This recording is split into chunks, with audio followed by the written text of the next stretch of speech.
ദൈവ തിരുനാമത്തിന് മഹത്വം ഉണ്ടാകട്ടെ. ഓരോ പുതിയ നിയമ വിശ്വാസിയും എന്തുകൊണ്ട് ആത്മാവിൽ പ്രാർത്ഥിക്കണം? ആത്മാവിൽ പ്രാർത്ഥിച്ചാൽ ഉണ്ടാകുന്ന കാര്യങ്ങൾ, അതിൻ്റെ റിസൾട്ട് എന്തൊക്കെയാണെന്നുള്ളത് കഴിഞ്ഞ ദിവസങ്ങളിൽ ദൈവവചനത്തിൽ നിന്ന് നമ്മൾ കേൾക്കുവാനിടയായി തീർന്നു. ആ മെസ്സേജ് കേട്ടിട്ടുള്ള കുറേ ആൾക്കാർ വ്യക്തിപരമായിട്ടും ആ മെസ്സേജിൻ്റെ താഴെയും ഒക്കെ കമൻറ്റ് ചെയ്തിരുന്നു. എങ്ങനെയാണ് പരിശുദ്ധാത്മാവിനെ പ്രാപിക്കുന്നത്? എന്തുകൊണ്ട് ആത്മാവിൽ പ്രാർത്ഥിക്കാൻ കഴിയാതെ പോകുന്നു? ഇങ്ങനെ ധാരാളം ചോദ്യങ്ങൾ അതിൻ്റെ താഴെ വന്നിട്ടുണ്ട്. അതുമായിട്ടൊക്കെ ബന്ധപ്പെട്ടുള്ള സംശയങ്ങൾക്ക് ദൈവവചനത്തിൽ നിന്ന് നിങ്ങളുമായിട്ട് അതേ പങ്കിടുവാനായിട്ട് ആഗ്രഹിക്കുകയാണ്. തീർച്ചയായിട്ടും നിങ്ങളുടെ ചോദ്യങ്ങൾക്ക് പരിശുദ്ധാത്മാവ് മറുപടി നൽകി തരട്ടെ. നിങ്ങളുടെയൊക്കെ ഹൃദയത്തിൻ്റെ അകത്തെ ആത്മാർത്ഥമായ ആഗ്രഹത്തെ ദൈവത്തിൻ്റെ ആത്മാവ് ഈ ദിവസങ്ങളിൽ ദൈവത്തിന് സ്തോത്രം ആമേൻ നിവർത്തിക്കട്ടെ. നിശ്ചയമായിട്ടും ഞാൻ വിശ്വസിക്കുന്നു, നല്ല ആഗ്രഹങ്ങളെ ഒന്നും ദൈവം സാക്ഷാത്കരിക്കാതെ പോവുകയില്ല. നമ്മുടെ ജീവിതത്തിൻ്റെ അകത്ത് ആമേൻ താമസിച്ചാലും ആ ആഗ്രഹങ്ങളെ, ആമേൻ ആത്മീകമായിട്ടുള്ള ഇഷ്ടങ്ങളെ കർത്താവ് തീർച്ചയായിട്ടും നിവർത്തിച്ചു തരും. ദൈവം നമ്മെ സഹായിക്കട്ടെ.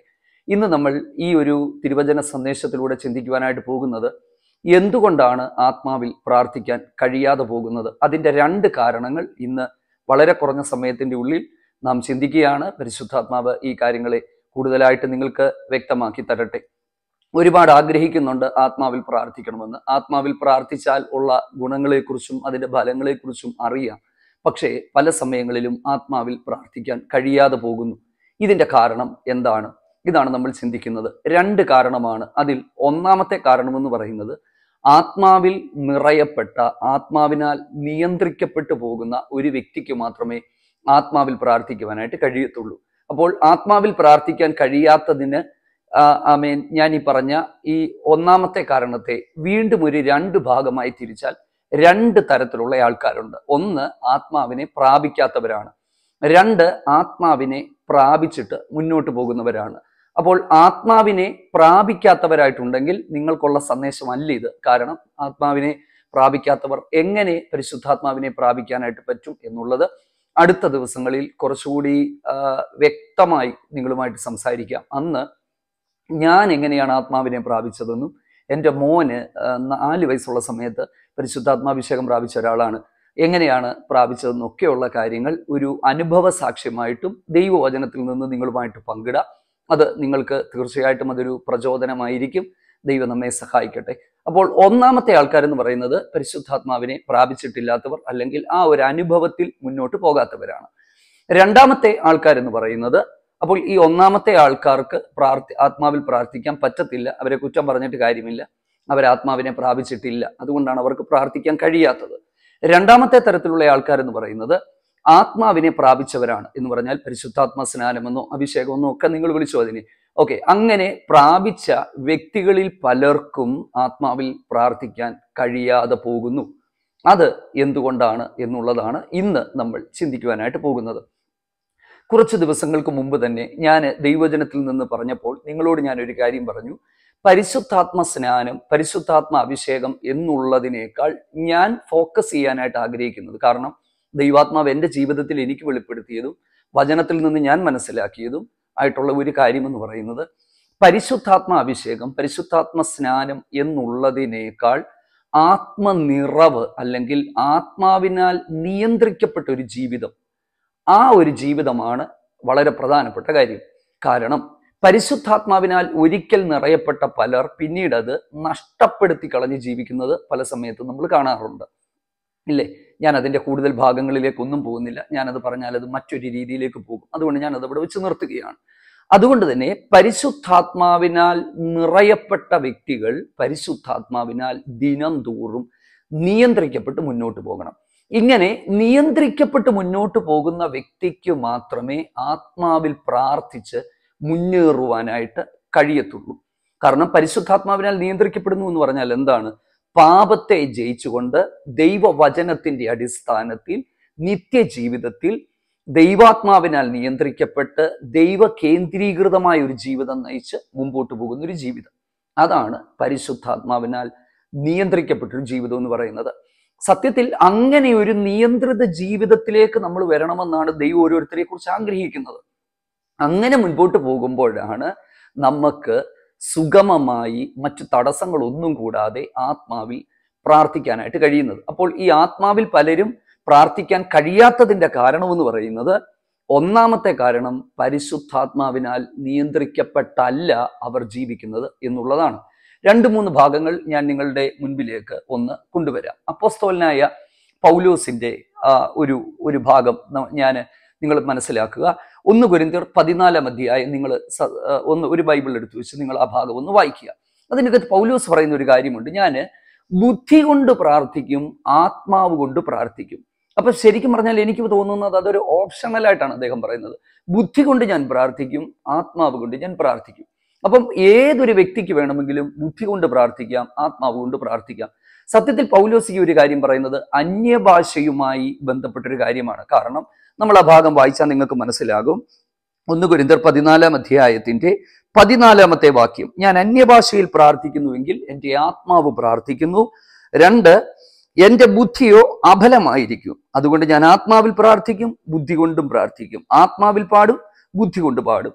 എന്നിട്ട് അദ്ദേഹം പറയുകയാണ്, നിങ്ങൾ എല്ലാവരേക്കാളും അധികം ഞാൻ അന്യഭാഷയിൽ ദൈവത്തെ ആരാധിക്കുന്ന ഒരാളാണ് എന്ന് പൗലോസ് അവിടെ പറയുന്നുണ്ട്. പിന്നെ അന്യഭാഷ എങ്ങനെയാണ് ഉപയോഗിക്കേണ്ടത്, ഏത് സ്ഥലത്ത് ഉപയോഗിക്കാൻ പാടില്ല, വ്യാഖ്യാനപരം ആ കാര്യങ്ങളൊക്കെ അവിടെ കിടപ്പുണ്ട്. അതിലേക്കൊന്നും ഞാൻ പോകുന്നില്ല, കാരണം അന്യഭാഷയല്ല നമ്മുടെ വിഷയം.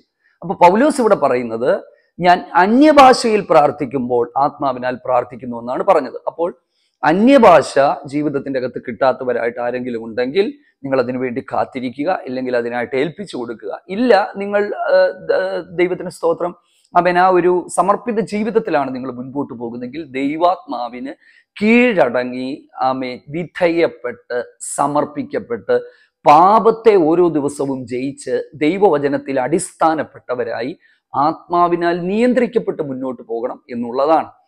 അപ്പോൾ അതാണ്, എങ്കിൽ മാത്രമേ നമ്മുടെ പ്രാർത്ഥനയെ ആത്മാവ് ഏറ്റെടുക്കത്തുള്ളൂ. ഓക്കെ, കുറച്ചുകൂടെ ലളിതമായിട്ട് പറഞ്ഞാൽ, ആത്മാവിനാൽ നിയന്ത്രിക്കപ്പെട്ട് നടത്തപ്പെട്ട് മുൻപോട്ട് പോകുന്ന ഒരു വ്യക്തിക്ക് മാത്രമേ ആത്മാവിൽ പ്രാർത്ഥിക്കാൻ കഴിയത്തുള്ളൂ. കാരണം പരിശുദ്ധാത്മാവിനെ കുറിച്ച് ഒരുപാട് മെസ്സേജുകൾ നമ്മുടെ ഈ ചാനലിൽ ഉണ്ട്. നിങ്ങളത് ആദ്യം മുതലുള്ള മെസ്സേജുകളൊക്കെ ഒന്ന് കേട്ടാൽ നിങ്ങൾക്ക് മനസ്സിലാകും. ഞാൻ പരിശുദ്ധാത്മാവിനെ കുറിച്ച് ഇപ്പോൾ പറയുന്നില്ല. കാരണം പരിശുദ്ധാത്മാവിനെ നമ്മുടെ ജീവിതത്തിൽ അവസരം കൊടുത്ത് ഏൽപ്പിക്കപ്പെട്ട് നമ്മൾ മുൻപോട്ട് പോയെങ്കിൽ മാത്രമേ ആത്മാവിനാൽ നിയന്ത്രിക്കപ്പെടാനായിട്ട് നമുക്ക് പറ്റത്തുള്ളൂ. എൻ്റെ ജീവിതത്തിൽ ഉണ്ടായ ഒരു മാറ്റം ഞാൻ പറയാം. 2001 ഞാൻ പരിശുദ്ധാത്മാഭിഷേകം പ്രാപിക്കുന്നത്. ഞാൻ പിന്നീട് പറയാം അത് എങ്ങനെയാണ് ആ സാഹചര്യം എന്ന് പറയുന്നത്. അന്ന് ഒന്നും അറിയാത്തൊരു കാലഘട്ടത്തിൽ ദൈവം എൻ്റെ ആത്മാവിനാൽ എന്നെ നിറച്ചു. അന്ന് എൻ്റെ ശരീരത്തിൻ്റെ നിയന്ത്രണവും അധരത്തിൻ്റെ നിയന്ത്രണവും മറ്റാരോ ഏറ്റെടുക്കുന്നതായിട്ട് എനിക്ക് മനസ്സിലായി. അങ്ങനെയാണ് ഞാൻ അന്യഭാഷ പ്രാപിച്ചത്.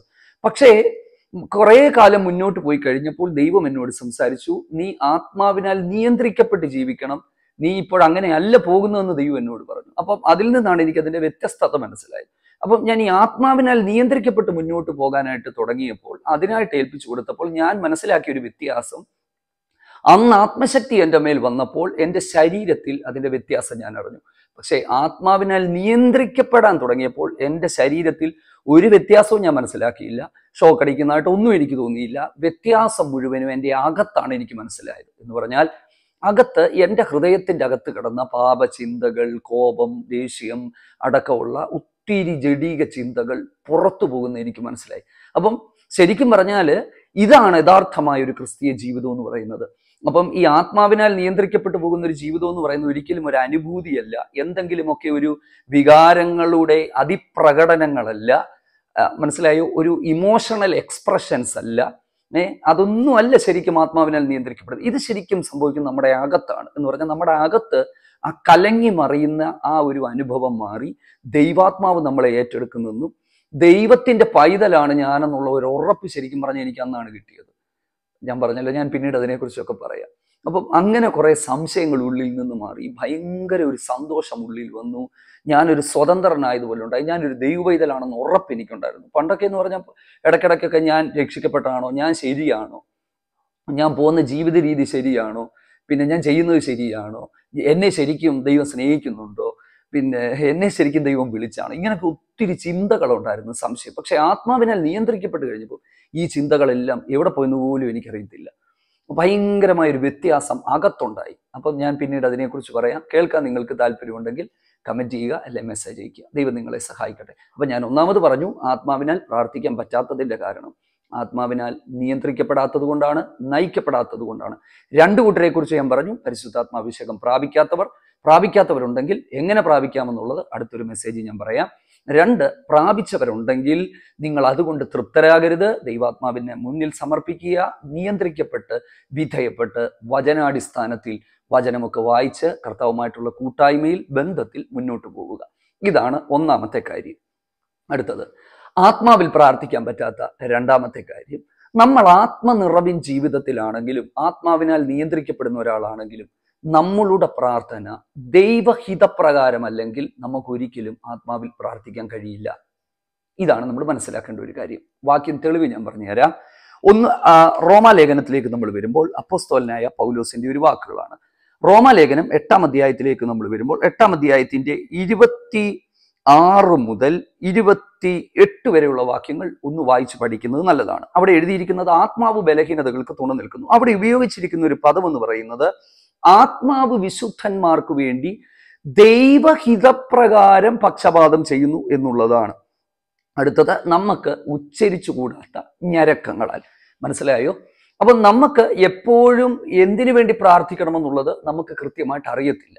അപ്പോൾ ആ സമയത്ത് ആത്മാവിൽ നിയന്ത്രിക്കപ്പെട്ടുള്ള ഒരു പ്രാർത്ഥനയാണെങ്കിൽ നമ്മുടെ വായിൽ പോലും മറ്റു ചില വാചകങ്ങൾ തരുന്നത് നമുക്ക് മനസ്സിലാകും. എൻ്റെ അനുഭവമാണ് ഞാൻ പറയുന്നത്.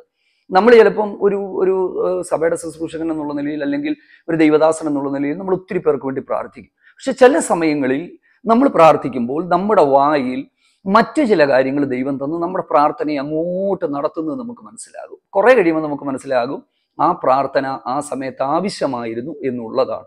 അപ്പം ഇവിടെ നമ്മൾ മനസ്സിലാക്കേണ്ടത് ബലഹീനതകൾക്ക് ആത്മാവ് തുണ നിൽക്കുന്നു. രണ്ട്, ഉച്ചരിച്ചുകൂടാത്ത ഞരക്കങ്ങളാൽ പക്ഷപാതം ചെയ്യുന്നു. മൂന്ന്, ദൈവഹിതപ്രകാരമാണ് ഈ പ്രാർത്ഥന നടക്കുന്നത്. ഞാൻ പറഞ്ഞു, മനസ്സിലായോ?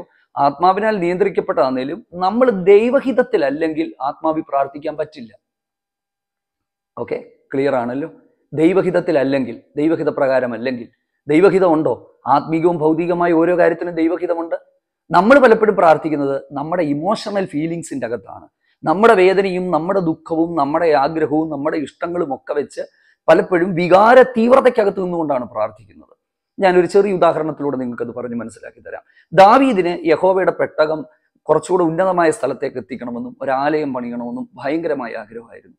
132-ാം സങ്കീർത്തനത്തിൽ അദ്ദേഹത്തിന്റെ ഉറക്കം പോലും പോയി എന്നാണ് നമ്മൾ വായിക്കുന്നത്. കട്ടിലിൽ പോലും അദ്ദേഹത്തിന് കിടക്കാൻ പറ്റാതെ വണ്ണം ഭയങ്കരമായ ഒരു ആത്മഭാരമുണ്ടായി. ആ ഭാരം തെറ്റാണെന്നല്ല ഞാൻ പറയുന്നത്, അത് നല്ലതായിരുന്നു.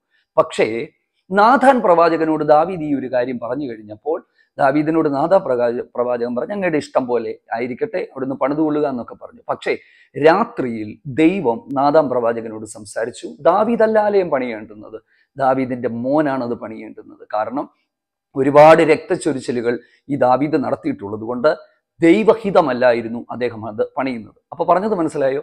ആവേശം നല്ലതാണ്, ആഗ്രഹം നല്ലതാണ്, ആത്മഭാരം നല്ലതാണ്, എല്ലാം നല്ലതാണ്. പക്ഷേ പരിശുദ്ധാത്മാവിന്റെ, ദൈവത്തിന്റെ ഹിതം എന്ന് പറയുന്ന ഒരു കാര്യമുണ്ട്. ഈ ഹിതത്തിന്റെ അകത്തുള്ള അല്ലാത്ത കാര്യമാണെങ്കിൽ നമ്മൾ എത്ര ഉപവസിച്ചാലും, നമ്മൾ എത്ര ആത്മാവിൽ പ്രാർത്ഥിക്കാൻ ശ്രമിച്ചാലും നടക്കത്തില്ല. സ്റ്റക്കായിട്ട് അവിടെ നിൽക്കും. മനസ്സിലായോ? പല സമയങ്ങളിലും നമ്മുടെ പ്രാർത്ഥനയുടെ വിഷയങ്ങളൊക്കെ എന്താണ്? നമ്മൾ ഈ വികാര തീവ്രതയ്ക്കകത്ത് നിന്നുകൊണ്ട് ആഗ്രഹങ്ങളും അഭിലാഷങ്ങളും ഒക്കെ ആത്മാവിൽ നിറഞ്ഞ് പ്രാർത്ഥിക്കാൻ ശ്രമിക്കുക. പക്ഷെ ഇത് പലതും ദൈവഹിതമായിരിക്കത്തില്ല. ദൈവഹിതമാണെങ്കിൽ കറക്റ്റായിട്ട് ദൈവാത്മാവ് നമ്മളിൽ വന്ന് നിറഞ്ഞ് നമ്മളെ ഗൈഡ് ചെയ്ത് നമ്മളെ മുമ്പോട്ട് കൊണ്ടുപോകുന്നത് മനസ്സിലാക്കാനായിട്ട് പറ്റും. അപ്പം പ്രാർത്ഥന ദൈവഹിതപ്രകാരമായിരിക്കട്ടെ. ദൈവഹിതപ്രകാരമുള്ള കാര്യത്തിനെ ആത്മാവിൽ പ്രാർത്ഥിക്കാൻ നമുക്ക് പറ്റത്തുള്ളൂ. പരിശുദ്ധാത്മാവ് നമ്മളെ സഹായിക്കത്തുള്ളൂ, നമ്മളെ സപ്പോർട്ട് ചെയ്യത്തുള്ളൂ. അതുകൊണ്ട് പ്രാർത്ഥനകളെയൊക്കെ നമുക്കൊന്ന് തിരിക്കാം, കർത്താവിൻ്റെ ഹിതത്തിനായിട്ട് നമുക്കൊന്ന് ഏൽപ്പിച്ചു കൊടുക്കാം.